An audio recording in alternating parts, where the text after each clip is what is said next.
تصدق او لا تصدق ان ده لسه اول ايه؟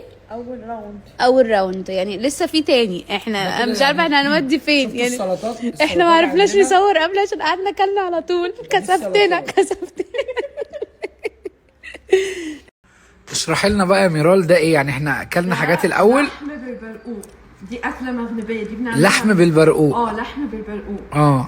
بيبقى حادق وحلو بنفس الوقت. حادق وحلو. اللي بيبقى مغربي كده. ده بقى يا حبايب قلبي راوند 3. ايه ده بقى يا ميرال؟ صفا.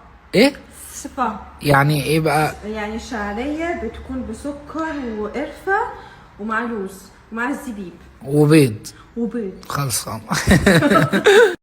هي دي حلويات مغربيه. ده يبقى كعب غزال، ودول كلهم انواع مغربيه.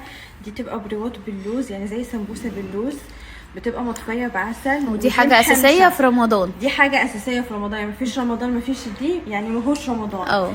ده صبليه مغربي، وكله بيبقى يعني معجون باللوز، وكمان بتكون التزيين بتاعه لوز. تمام. ودي الاخيره دي ده فقاس، دي يعني مغربيه، دي حلوه مغربيه. لا دي مكسرات احنا عارفينها. ده انا هاخده وانا رايحه الستيج. كمل. ده الله شايله معاك كده ليه؟ هو لونه هنا كده. احنا بيبقى كده.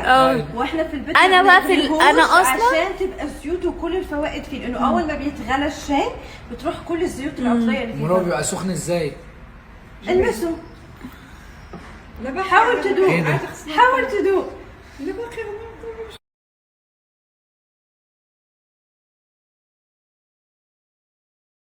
طيب انا جعانه للي بيحس. ماشي يلا. خلاص حفظت. يلا عشان برعي جعان والله. والله برعي جعان. جماعه والله العظيم انا عملت بلوك لكميه ناس ملهاش عدد يا محمود. يعني قولوا احنا السبب صح؟ احنا اللي خسرنا الاهلي. يعني انا دافعه الفلوس دي كلها وجايه عشان الاهلي يخسر. انتوا يعني وشكوا حلو. ده نصيب وده قدر. وريال مدريد مش فريق يعني. بحبش اللي ما بيفهمش كوره يقعد يتكلم ويهري. يعني بدل بتفهم كوره اتكلم براحتك، وانت هتعرف ان الاهلي لعب حلو وان النتيجه 4-1. بس ده ريال مدريد يعني، وده المفروض عادي كان ممكن يجيبوا اكتر. بس الاهلي كان بيلعب كويس جدا، كان بيلعب لاخر دقيقه. في 2 لعيبه كده للاسف ما كانوش بيلعبوا حلو. بس انا لقيت بقى اهم من اي حاجه هنا بجد بالنسبه لي.